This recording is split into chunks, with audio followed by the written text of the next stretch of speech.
Good evening and praise the Lord. सबको जय मसीह के। Good evening Lord. तो हमने यशायाह का 39 अध्याय तक हमने पढ़ा कि हिजकिया हिजकिया का मूर्खता कहो या घमंड कहो कि वो अपनी धार्मिकता में ही खुश था। उसने अपनी धार्मिकता को अपना जीवन का लक्ष्य समझा। मैं तो प्रभु की आज्ञा का पालन कर रहा हूं, मैं तो बहुत बढ़िया हूं। और इस तरीके से प्रभु की आज्ञाकारिता में एक अच्छा राजा, उसकी जिम्मेवारी थी कि उसके लोग मिस्र देश में क्यों जा रहे हैं। उसकी जिम्मेदारी थी एक अच्छा राजा होने के लिए उसे को पैसे का, धन दौलत का और संसार की शक्तियों के ऊपर ध्यान नहीं लगाना, बल्कि परमेश्वर की वाचा के ऊपर ध्यान लगाना। और क्योंकि वो संसारिक चीजों में ध्यान लगाने लग गया, अशूर के राजा को यानी शैतान को मौका मिल गया। क्या? आक्रमण करने का। क्यों? अशूर के राजा को भी आज्ञा थी कि जो मूर्ति पूजा करता है, जो जहां पर है, उसको तुम उसको कैप्चर कर लो, उसको उसको कब्जे में ले लो, उसको अपने गुलामी कर लो। ये पर लेकिन अशूर के राजा को इतना नहीं मालूम था कि उसको बोला था यहूदा के ऊपर मत करना। यहूदा मेरा है, यहां पर ये राजा, ये मेरा प्रतिनिधि है, यहां से एक बालक उत्पन्न होगा। ये वाला संदेश था। खैर, अब हिजकिया की इस मूर्खता की वजह से अशूर का राजा ने आक्रमण कर दिया, क्योंकि उसने प्रभु की आज्ञाकारिता में नहीं रहा। अब प्रार्थना वगैरह हुई, प्रार्थना के साथ यशायाह ने भी प्रार्थना करी। अशूर के राजा को भी प्रभु ने दंड दिया और उसको भगाया। अशूर के राजा के 1,85,000 उसके सैनिक मारे गए रातों रात। और अशूर का राजा सेनेद्रिम, क्या था उसका नाम, जो वापस कहां भाग गया? निन्नवे। निन्नवे भागा, उसको भगा दिया और अपने वहां जाके अपने मंदिर में अपने देवता की पूजा करने लगा। और ये भी एक उसका बहुत बड़ा वो था, क्योंकि उसने आज्ञा कहां से ली थी? अपने देवता से नहीं ली थी, यहोवा से ली थी। यहोवा ने उसको आज्ञा दी थी। अब इसीलिए प्रभु ने, यहोवा ने उसका उसको मार डाला। उसके उसके ही दो बच्चों ने उसे मार डाला। यहां से एक बात तो समझ में आई कि परमेश्वर का, यहोवा का नेचर क्या था या क्या है। वो पाप को देख नहीं सकता। जो उसकी आज्ञा का उल्लंघन करता है वो पाप को देख नहीं सकता। उसको दंड जरूर देगा। और यहां पर हिजकिया को भी उसको दंड देने का जरूरी था। हिजकिया को भी दंड देना है। क्यों? क्योंकि वो भी आज्ञा का उल्लंघन कर रहा है, वो भी वाचा का उल्लंघन कर रहा है। इसी कारण अशूर का राजा, उसने आरोप लगाया और उसको आक्रमण करने का मौका मिल गया। पर लेकिन उसने रो धोकर प्रार्थना की। अब प्रभु ने उसको 15 साल की जिंदगी दे दी। पर लेकिन प्रभु खुश नहीं था। क्यों? क्रोध था। अब यहां पर 39 अध्याय तक हम जो देख रहे हैं, परमेश्वर का क्रोध क्रोध क्रोध चल रहा है। क्यों? क्योंकि लोग जितने भी राजा आ रहे हैं, चाहे वो यहूदा के हों, चाहे वो इज़राइल के हों, वो अपनी ही समझ का सहारा लेते हैं। उनको बताया जा रहा है तुम्हारा राजा असल में वो है जो पैदा होगा, वो जो स्वर्ग में है, सेनाओं का यहोवा, वो ही पैदा होगा, वो ही तुम्हारा राजा है। तुम उसके रूपक हो, उसके रिप्रेजेंटेटिव हो। तुम अपने आप को बहुत ऊंचा मत समझो, मैंने तुझे राजा बनाया, यही वो कह रहा है।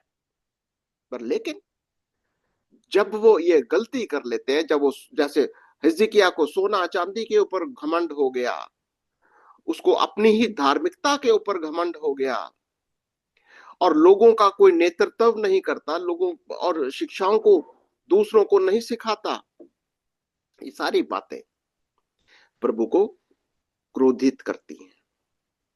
क्रोध। अब इसका इसका रास्ता क्या है? अब प्रभु क्या करेगा? एक अच्छा पिता की तरह, जैसे एक अच्छा बाप होता है, बाप अपने बच्चों को जब वो डांटता है, वो क्या करता है?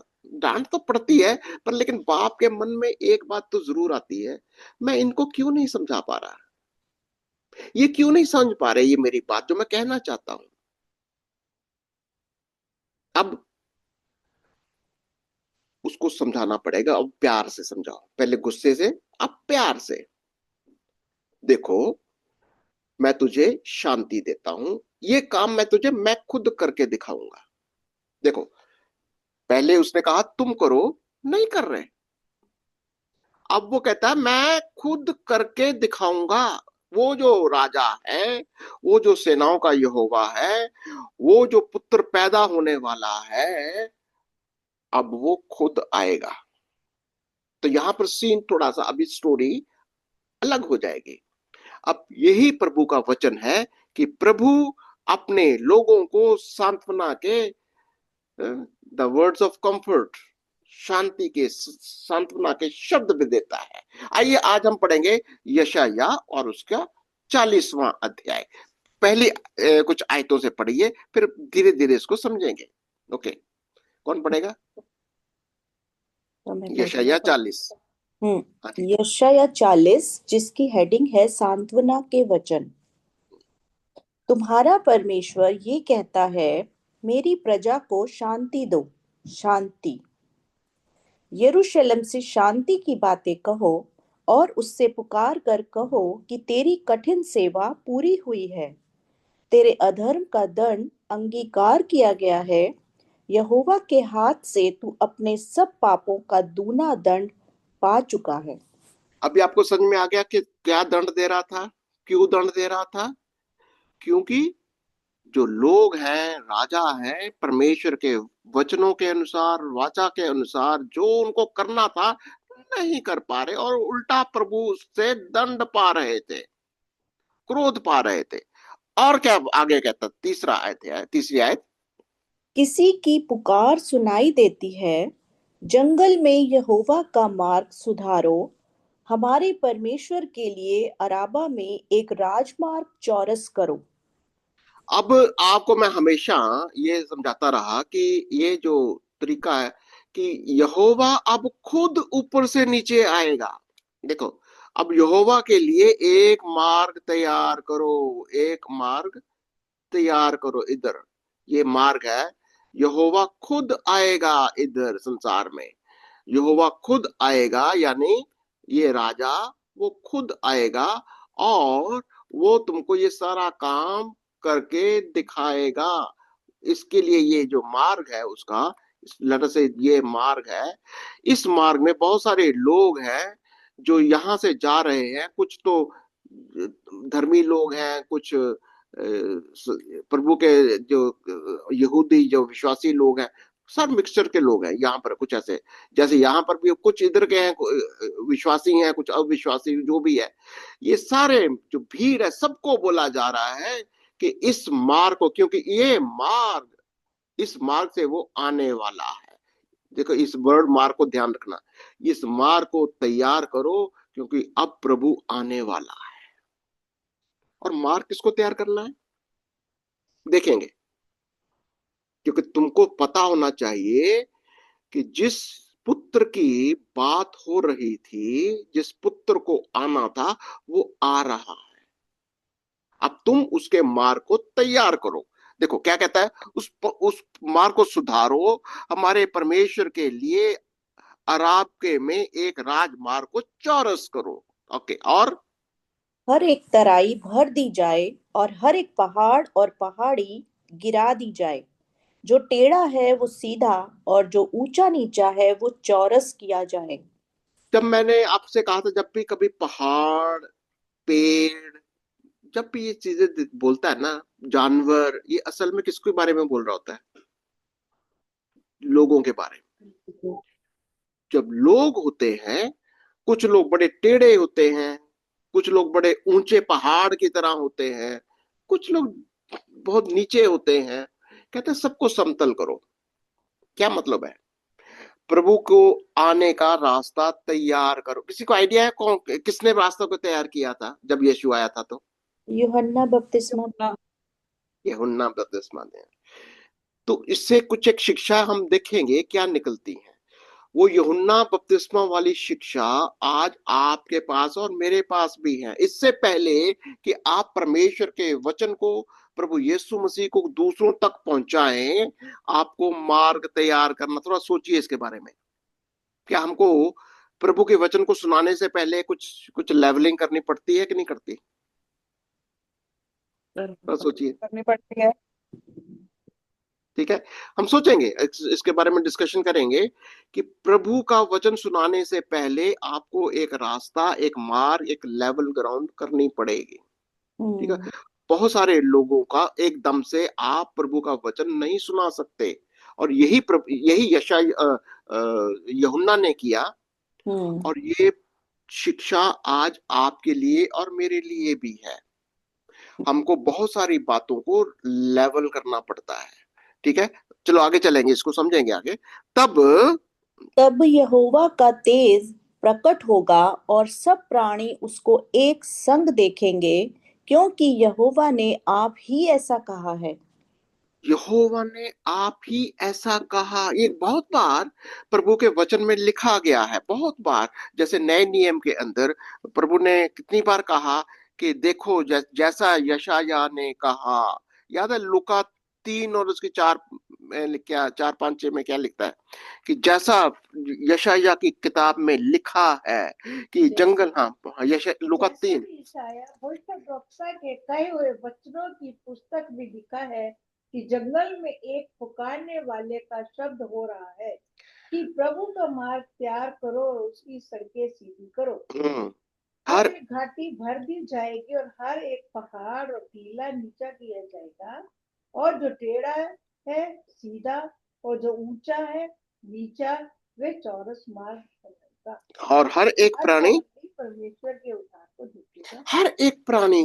देखो आज ये काम आपका और मेरा है कि नहीं है? ये एप्लीकेशन भी करते चलो साथ साथ।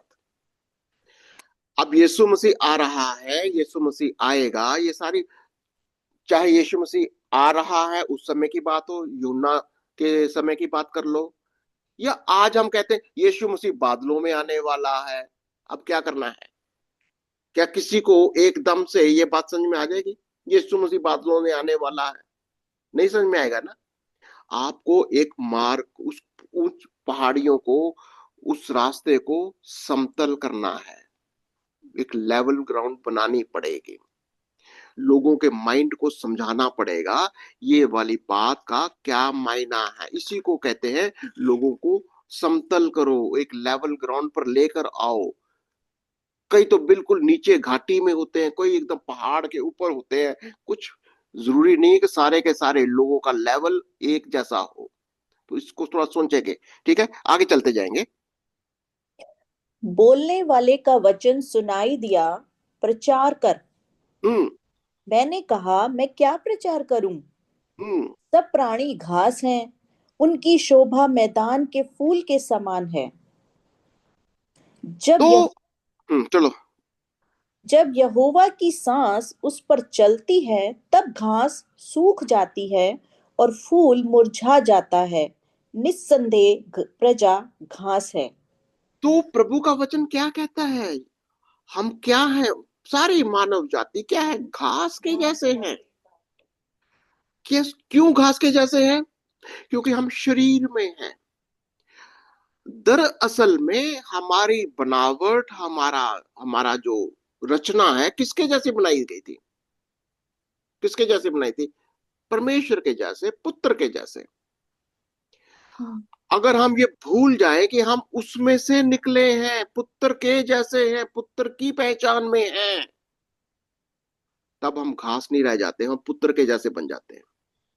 और अगर हम ये दर्शन के से हटकर हम अपना माइंड, जैसे ये जैसे हिजकिया कर रहा था या अशूर का राजा कर रहा था, क्या उनका दर्शन में यहोवा पुत्र स्वर्गीय राजा दिमाग से हट चुका है, वो लेवल ग्राउंड में नहीं है, वो परमेश्वर को जिस तरीके से देखना है नहीं देख रहे।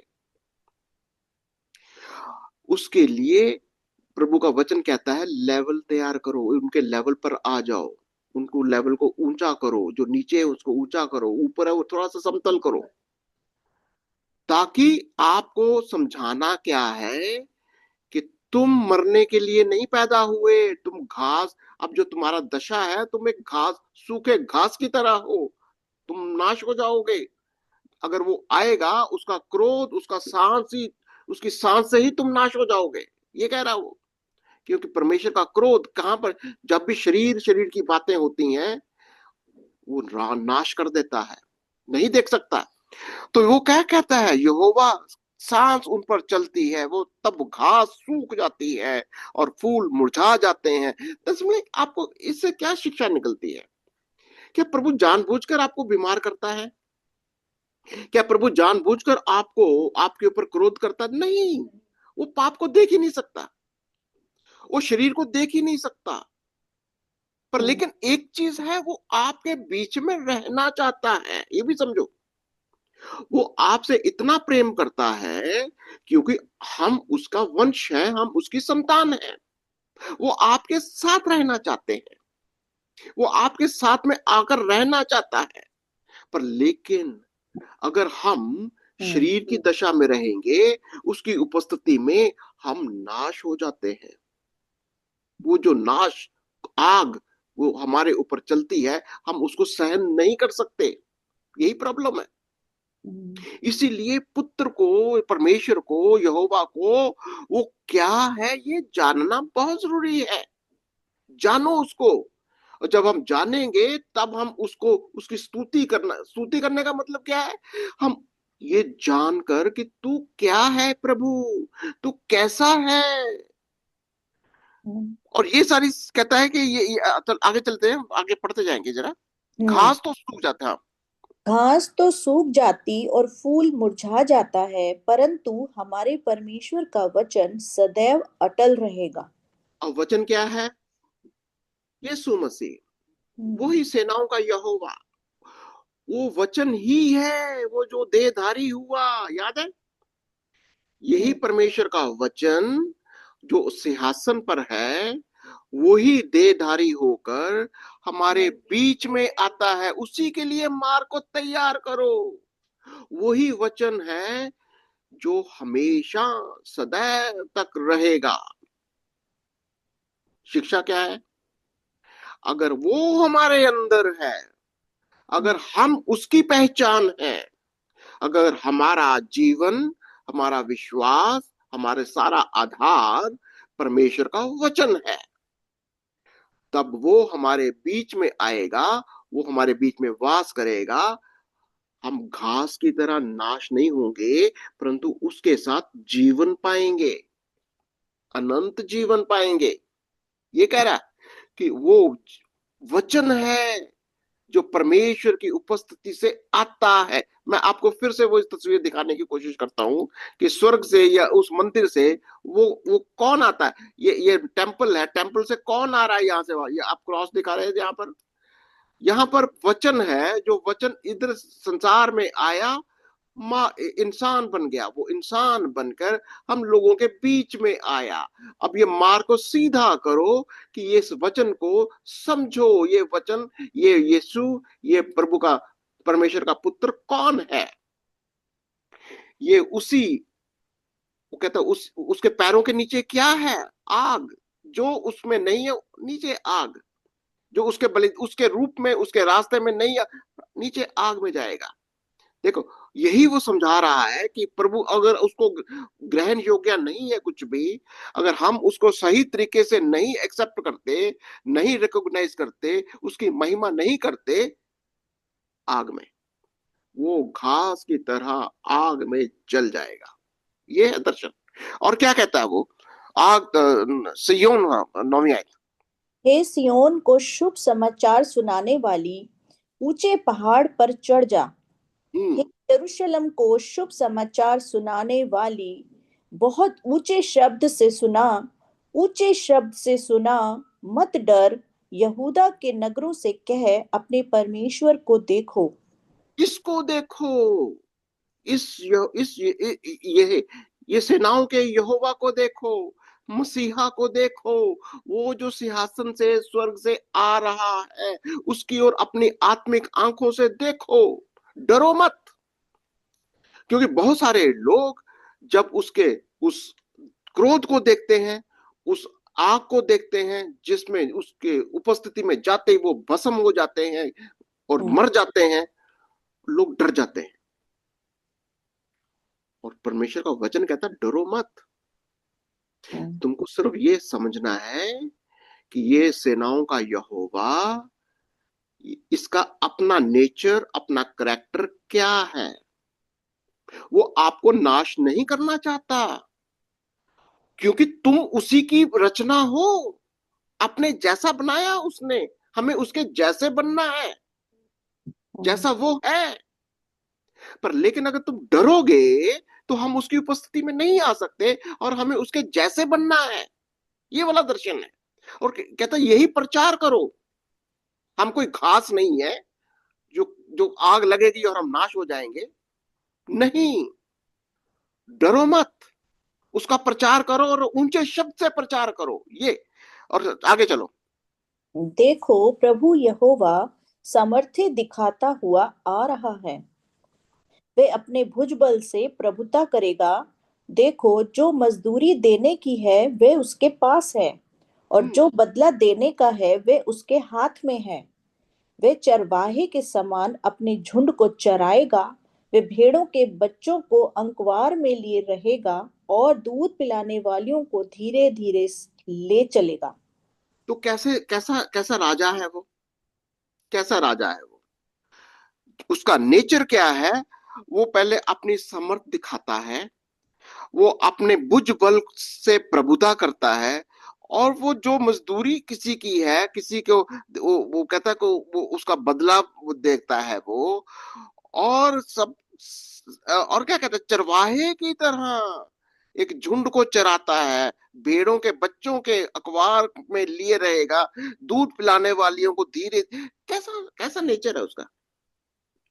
बड़ा कंफर्टिंग, बड़ा प्रेमी, बड़ा दयालु।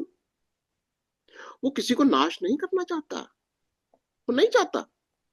जो उसकी, देखो हम, असली प्रॉब्लम क्या है? जब हम उसको रिकॉग्नाइज नहीं करते, जब जब हम उसको वो वाला पहचान नहीं देते जो वो है।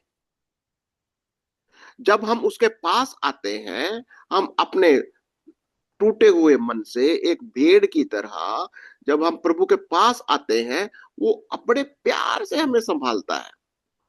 ये है नेचर उसका। वो एक अच्छे चरवाहे की तरह हमारा मार्गदर्शन करता है। ये दर्शन है उसका। और अच्छा, कैसा परमेश्वर है वो? 12वीं आयत से पढ़ते जाएंगे। 12वीं आयत, जिसकी हेडिंग है इज़राइल का अतुलनीय परमेश्वर। हम्म। किसने महासागर को चुल्लू से मापा, और किसके बित्ते से आकाश का नाप हुआ?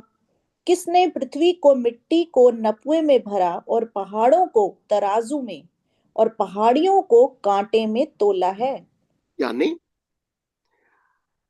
वो पहाड़ों को क्या तोड़ने का मतलब क्या है? वो सब कुछ उसके कंट्रोल में है, नापता है। पानी को अपने इसका कहने का मतलब क्या है? वो क्रिएटर है, वो हम्म, सृष्टि करता है वो। उसी के हाथों की रचना है ये सारा कुछ। ये हम्म, उस देखो, ये अगर माइंड में हमारे क्लैरिटी होनी चाहिए कि यीशु, परमेश्वर का पुत्र मसीह, वो सृष्टि करता है। अगर हम उसको ये आइडेंटिटी नहीं देते, बहुत देखो प्रॉब्लम है ये बहुत सारे लोगों की। ये जैसे अब हमारे मुसलमान भाई, वो यीशु को तो मानते हैं कि वो कुंवारी से पता नहीं मानते कि नहीं मानते, वो पैदा हुआ, पर लेकिन उसको मसीहा नहीं मानते। एक नबी तक मानते हैं, वो नबी है, पर लेकिन परमेश्वर का पुत्र है वो। अच्छा, ये बड़ा हैरानगी की बात है, मैंने ये पढ़ रहा था मैं, वो न्याय भी करेगा, क्यामत में वो ही आएगा, ये भी कहते हैं। बड़ा अजीब बात है, क्यामत में आएगा तो वो न्याय भी करेगा, मसीह करेगा न्याय, ये भी मानते हैं। तो फिर क्यों नहीं मानते कि वो परमेश्वर का पुत्र है? क्यों नहीं मानते कि वो परमेश्वर है? यही वो कह रहा है कि वो सृष्टि करता है, वो ये समझो। ये कहता है कि वो आगे पढ़ो 13वीं आयत को। हाँ, किसने यहोवा की आत्मा को मार्ग बताया या उसका मंत्री होकर उसको ज्ञान सिखाया है? यानी यीशु मसीह की आत्मा को, पवित्र आत्मा को किसने उसको ज्ञान सिखाया? या उसको गाइड करने वाला कोई है क्या? कोई नहीं। कोई उसका मंत्री नहीं है, कोई उसको सिखाने वाला नहीं है, कोई नहीं है। उस आगे, उसने किससे सम्मति ली और किसने उसे समझा कर न्याय का पथ बता दिया और ज्ञान सिखाकर बुद्धि का मार्ग जता दिया है? यानी कोई भी इंसान हो, चाहे स्वर्गदूत हो तो चाहे मनुष्य हो, उसको कोई शिक्षा नहीं दे सकता, उसको ये नहीं बता सकता कि हमसे बुद्धि लो, चाहे वो कितना भी बड़ा स्वर्गदूत ही क्यों ना हो, क्योंकि वो ही सृष्टि करता है। देखिए, प्रभु का हमें इस चीज को बार बार, इस चीज को एनालाइज, अंडरलाइन करते जाना है कि परमेश्वर का क्रोध किसी भी इंसान के ऊपर कब और क्यों आता है। जब हम उसकी पहचान को बिगाड़ देते हैं, जब हम उसको सृष्टिकर्ता करके ग्रहण नहीं करते, हम उसको किसी दूसरे अंदाज से, दूसरे तरीके से देखते हैं। तो 15वीं आयत में क्या कहता है? देखो, जातियां तो डोल में की एक बूंद या पलड़ों पर की धूल के तुल्य ठहरी। देखो, वह द्वीपों को धूल के किनको सरीखे उठाता है। देखो कैसा कहता है कि सब जातियां उसके लिए क्या है? धूल है, मिट्टी है। धूल मिट्टी की तरह कहता है उनको, और द्वीपों को, टापुओं को वो धूल के समान उठाता है। यानी उसके लिए ये बड़े बड़े टापू, बड़े समुद्र, ये क्या है? कुछ नहीं उसके सामने। ये उस देखिए, जब तक हम प्रभु को, उसको जो महिमा के वो योग्य है, हमको वो महिमा नहीं देंगे, तो कहीं ना कहीं हम अपनी सोच में, अपनी समझ में, अपने तरीके से उसको देख रहे हैं। ये बात को समझना है। जब हम उसको अपने तरीके से समझना चाहते हैं, देखना चाहते हैं, फिर उसका क्रोध आता है। यही बात है, इस बात को समझना है। और फिर वो कहता है कि 16वीं आयत, लबानोन भी ईंधन के लिए थोड़ा होगा और उसमें के जीव जंतु होम बलि के लिए बस ना होंगे। यानी अगर तुम इस दर्शन में नहीं हो, तो तुम्हारा अंत वो आग है। वो उस आग के लिए लेबनान की सारी लकड़ियां भी जला दो, वो भी काफी नहीं होगी, इतनी आग है।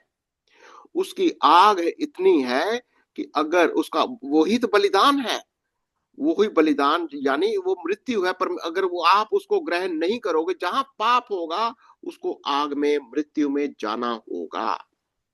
अभी आपको क्लियर हो गया दर्शन कि प्रभु की उपस्थिति में अगर जाना है, अगर पाप होगा तो आपको नीचे जाना पड़ेगा। यीशु इसीलिए आया कि आपके लिए, मेरे लिए उस मृत्यु को उसने चखा, उस मृत्यु में होकर गया वो, ताकि आपको और मेरे को वो आजाद करे। पर लेकिन अगर हम उसको वो महिमा नहीं देते जो वो है, तो फिर कहता वो लबानोन की लकड़ियां भी काफी नहीं होंगी, ये कह रहा हूं। और सारी जातियां उसके सामने कुछ नहीं हैं। हाँ, वे उसकी दृष्टि में लेश और शून्य से भी घट ठहरी हैं। तो यानी जो लोग भी उसको, जो महिमा के योग्य है, वो जिस महिमा के वो योग्य है, अगर हम उसको वो महिमा नहीं देते, जैसा वो है। तभी तो प्रभु का वचन क्या सिखाता है हमारे को। हम एक दिन में नहीं समझ सकते कि हमारा परमेश्वर, हमारा यहोवा, हमारा यीशु मसीह क्या है। हम्म, एक दिन में नहीं, एक दिन क्या, हमारी पूरी जिंदगी नहीं समझ पाएंगे। पर लेकिन जितना हम समझ सकते हैं, खोजते रहो, खोजते रहो, जानते रहो, इसी में जीवन है। हम उसको खोजते रहें, उसकी प्रशंसा करते रहें, हम उसके पास बने रहें, उसी में जीवन है। क्योंकि वो उसका जो नेचर है, उसका जो करेक्टर है, वो दिखाई दे रहा है यहाँ पर। उसके लिए जातियां कुछ नहीं है, लेश मात्र, शून्य से भी कम है। और क्या कहता, तुम 18वीं आयत। ईश्वर को किसके समान बताओगे हाँ, किसके और समान बताओगे। हाँ, और उसकी उपमा किससे दोगे? किसके सामने, क्या कहता है। मूरत 19। कारीगर ढालता है, सोनार उसको सोने से मढ़ता है और उसके लिए चांदी की सांकलें ढाल कर बनाता है। जो कंगाल इतना अर्पण नहीं कर सकता, वह ऐसा वृक्ष चुन लेता है जो ना घुने। तब एक निपुण कारीगर ढूंढकर मूरत खुदवाता और उसे ऐसा स्थिर कराता है कि वह हिल ना सके। तो यहाँ पर प्रभु को घृणा क्यों आती है मूर्ति पूजा से। प्रभु मूर्ति नहीं है, तुम उसकी उसकी तुलना किसी मूर्ति के साथ क्यों कर देते। क्यों तुम इतने बड़े पेड़ से काट छीट कर तुम मूर्ति बनाते हो, कीले ठोकते हो, बड़ी कारीगरी दिखाते हो। प्रभु को उसी बात से घृणा आती है। प्रभु हम्म, कहता है, मुझे तुम जानो, मैं जीवता हूं। तुम मेरे को किसी मूर्ति के समान समझने की कोशिश मत करो। अपनी इमेजिनेशन में मुझे मत ढालने का यत्न करो, ये कह रहा है वो। हम्म। जो, हाँ आगे चलो। क्या तुम नहीं जानते? क्या तुमने नहीं सुना? क्या तुमको आरंभ ही से नहीं बताया गया? क्या तुमने पृथ्वी की नींव पड़ने के समय ही से विचार नहीं किया? अब प्रभु का वचन क्या सिखा रहा है। तुमको ये ज्ञान कब से होना चाहिए था। हम कब से हैं।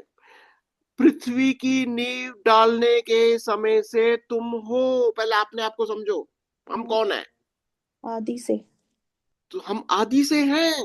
पहला, पहले तो अपना दर्शन समझो पहले आप। प्रभु हम्म, कौन है, हम कौन है।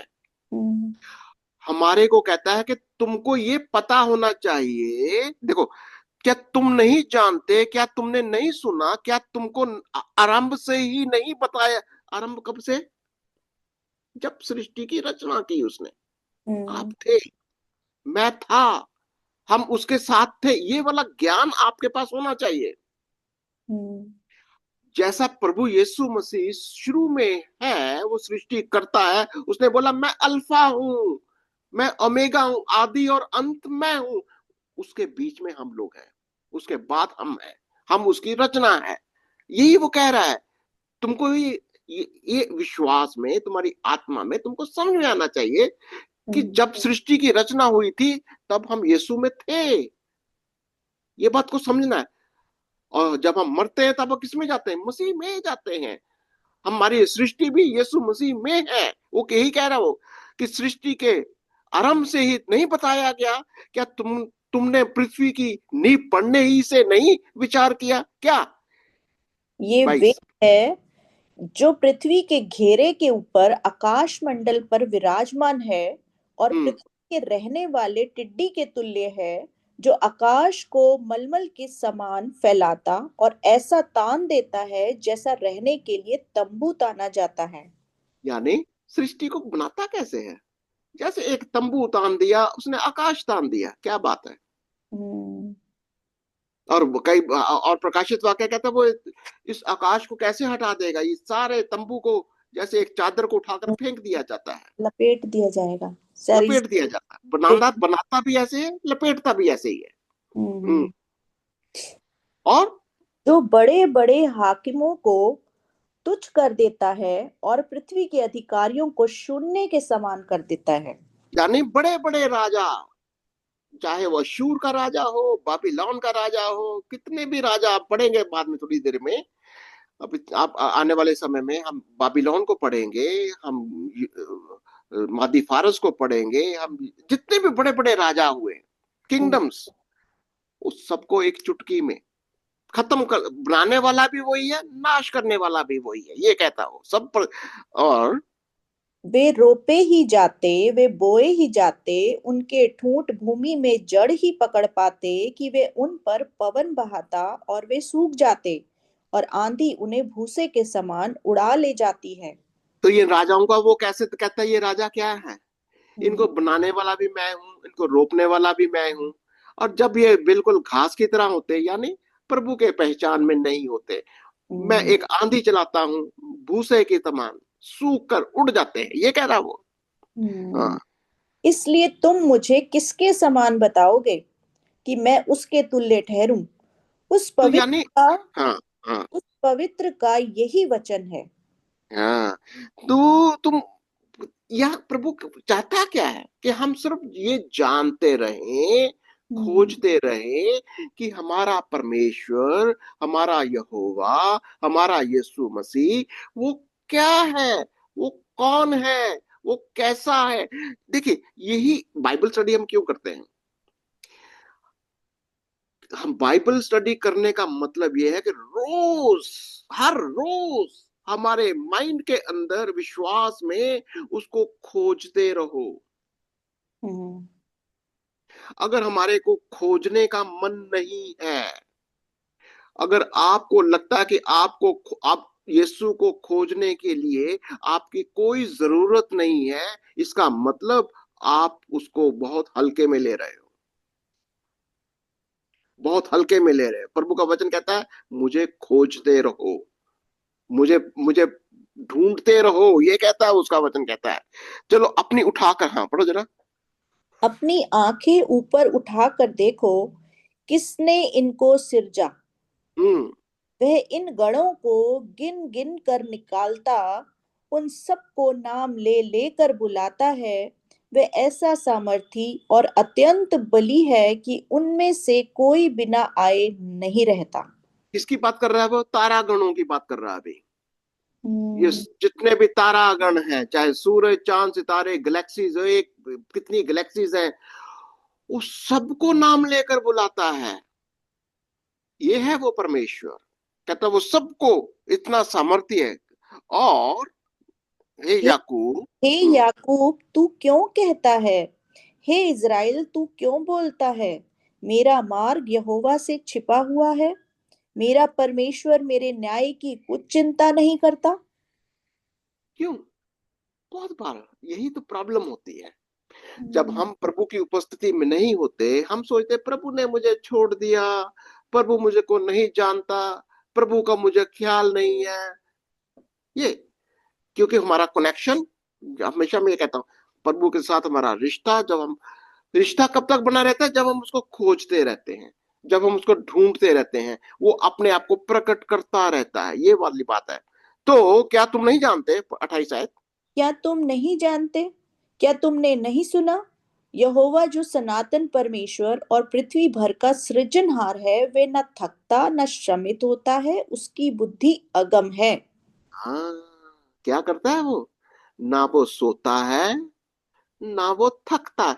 देखिए, सारी बातें हमें क्या सिखाती, हमारे प्रभु को सीखने में, जानने में, उसकी सेवा करने में हमें कोई थकावट नहीं आनी चाहिए। अगर आप किसी भी तरीके से प्रभु को खोजते खोजते, प्रभु की सेवा करते करते थक गए हैं, तो यकीन मानिए, आप अपनी शक्ति से उसकी सेवा कर रहे हैं, आप अपने धार्मिकता से प्रभु की सेवा कर रहे हैं, आप अपनी धार्मिकता से प्रभु को खोज रहे हैं। जो कोई भी अपनी शक्ति से खोजता है, अपनी शक्ति से उसको जानने का जतन करता है, घास के समान, सूखी घास के समान होता है, थक जाता है, नाश हो जाता है। प्रभु का वचन यही सिखाता है। क्योंकि वह, पर लेकिन वह क्या करता है? वे थके हुओं को बल देता है और हम्म। शक्तिहीन को बहुत सामर्थ देता है। तरुण तो थकते और श्रमित हो जाते हैं और जवान ठोकर खाकर गिरते हैं, परंतु जो यहोवा की बाट जोते हैं, वे नया बल प्राप्त करते जाएंगे। वे उकाबों के समान उड़ेंगे, वे दौड़ेंगे और श्रमित ना होंगे, चलेंगे और थकित ना होंगे। क्या आप 31 आयत को याद कर सकते हो? क्या ये आप अपने माइंड के अंदर रजिस्टर कर लेना चाहोगे कि प्रभु को खोजते रहो? हम्म, जब तक हम प्रभु को खोजते रहेंगे, उसकी खोजने के द्वारा सेवा करते रहेंगे, आप थकेंगे नहीं। ये बहुत बड़ी पहचान है आज प्रभु के दासों के लिए, प्रभु के लोगों के लिए। अगर आप उसकी बाट जोते हो, परंतु जो यहोवा की बाट जोते हैं, आपको, मेरे को, प्रभु के बाट को, उसके इंतजार को, उसके सेकंड कमिंग को, यीशु मसीह कब आएगा, इसकी बाट जोते रहना है। अगर हम अपने आप को कहीं ना कहीं निठल्ले पड़ गए, अपने आप को कहीं ना कहीं लापरवाह हो गए, हम फिर उसी तरीके में आ जाएंगे जो सूखी घास के लोग हैं, जो बिल्कुल शारीरिक अवस्था के लोग हैं। वो प्रभु के साथ कभी भी कनेक्ट नहीं हो सकते। आप, प्रभु आपके साथ रहना चाहता है, हमारे बीच में रहना चाहता है, प्रोवाइडेड, उसकी कंडीशन सिर्फ एक ही है, जैसा वो है उसको खोजते रहो, जैसा वो है वैसे ही उसको देखते रहो। जब हम उसको देखते रहेंगे, खोजते रहेंगे, आप थकेंगे नहीं। और ये बहुत बड़ी चिन्ह है, ये आपके जीवन में बहुत बड़ा चिन्ह है कि आप ना तो थकेंगे और वो आपको नया बल देता रहेगा। आप नया बल प्राप्त करते जाएंगे, आप उकाबों के समान उड़ेंगे, आप दौड़ेंगे, श्रमित ना होंगे, चलेंगे और थकेंगे नहीं। क्या आप चाहते हैं कि आपका जीवन, इसके अंदर कोई निराशा ना हो, आपके जीवन के अंदर रोज का नया बल, रोज की नई शक्ति, रोज का नया वचन, रोज प्रभु आपसे बातें करे, रोज प्रभु का दर्शन आपको एक आत्मा में नया करता जाए, नया बल देता जाए। उसके लिए सिर्फ यही है कि यीशु मसीह को, उसके वचन को रोज बर रोज उसके वचन को खोजते रहो, आज्ञाकारिता में उसका इंतजार करते रहो, उसके आने का इंतजार करो, और सबसे बढ़कर मार्गों को तैयार करो। लोगों के, हमारे अगल बगल में देखिए, बहुत सारे लोग, कोई ऊंचाई पर है, कोई नीचे पर है, कहते जमीन को समतल करो, लोगों को समझाओ कि हमारा यहोवा, हमारा परमेश्वर, हमारा यीशु जो मसीह है, वो क्या है। वो सृष्टि करता है, वो आपको जीवन देना चाहता है, वो आपके बीच में रहना चाहता है, वो आपके पास आना चाहता है, वो आपको नाश नहीं करना चाहता। आप अपने लिए, सिर्फ अपने लिए ही नहीं जीवन, देखिए कई बार सिर्फ हम अपनी ही चिंता करेंगे, मुझे अपनी ही चिंता करने का मतलब मेरी अपनी ही धार्मिकता, ध्यान दे देना। बहुत, अगर किसी कई लोग सिर्फ अपना ही सोच, अपने लिए नहीं, अपने बगल वाले को, अपने पड़ोसी के लिए, अपने शत्रु के लिए, सबके लिए प्रार्थना करो। सबके लिए आप प्रार्थना करो कि परमेश्वर का वचन उससे, उसके पास भी पहुंचे। आपकी चिंता, क्योंकि आपका दर्शन एक याजकीय अधिकार, एक राजा की तरह, एक याजक की तरह, वो लोग जो परमेश्वर की उपस्थिति में बने रहते हैं। हम अगर अपने आप को याजक समझते हैं, राजा समझते हैं, प्रिंस समझते हैं, तो प्रभु के जैसा बनने का यत्न करें और दूसरों को भी प्रभु की उपस्थिति में ले आने का सब योगदान करिए, सेवा करिए। प्रभु आपके साथ होगा, प्रभु आपको और आपको समर्थ देगा, बल देगा। हम आपके लिए प्रार्थना भी करेंगे, और आपका प्रार्थना का कोई भी विषय है, कुछ भी टॉपिक है, प्लीज आप शेयर करिए अपने, हमारे कमेंट्स के साथ में, और जरूर हमारे वीडियोस को, कमेंट्स, इसको शेयर करिए, इसको लाइक करिए और सब्सक्राइब भी करिए, ठीक है। प्रभु आपको बहुत आशीष देगा। हम आपके लिए प्रार्थना करेंगे। आइए प्रार्थना करते हैं। धन्यवाद, धन्यवाद पिता परमेश्वर, प्रभु यीशु, पवित्र आत्मा, आपका धन्यवाद देते हैं प्रभु।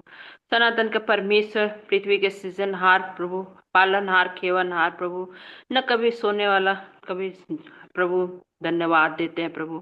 दिन प्रतिदिन प्रभु देखते हैं भजन संहिता 121 में, कभी न सोने वाला न कभी उगने वाला परमेश्वर, इजराइल का परमेश्वर पर धन्यवाद देते हैं प्रभु। आज के सुंदर सा बाइबल स्टडी के लिए प्रभु आपका धन्यवाद देते हैं प्रभु। अपने अद्भुत रीति से प्रभु आपके दास के द्वारा पिता परमेश्वर प्रभु अपने वचनों के प्रभु हुबहू कराए प्रभु, धन्यवाद देते हैं पिता परमेश्वर। हाँ प्रभु, देखे प्रभु भजन से ईसाइया किताब से पिता परमेश्वर प्रभु, ईसाइया के जीवन से पिता परमेश्वर प्रभु, जो प्रभु आपने वचन दिया था पिता परमेश्वर, धन्यवाद देते हैं प्रभु।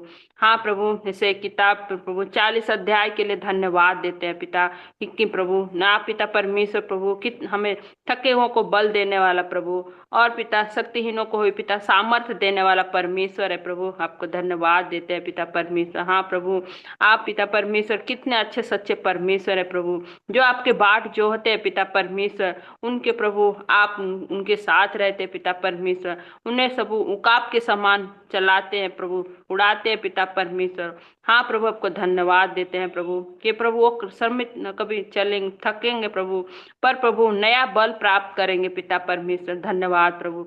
देखिए बताते कि पिता परमेश्वर प्रभु घास तो मुरझा जाती है प्रभु, पर प्रभु आपका वचन न कभी टलने वाला परमेश्वर, धन्यवाद देते हैं प्रभु। किताब वचनों के द्वारा पिता परमेश्वर आपने बातें किया प्रभु, धन्यवाद देते हैं प्रभु।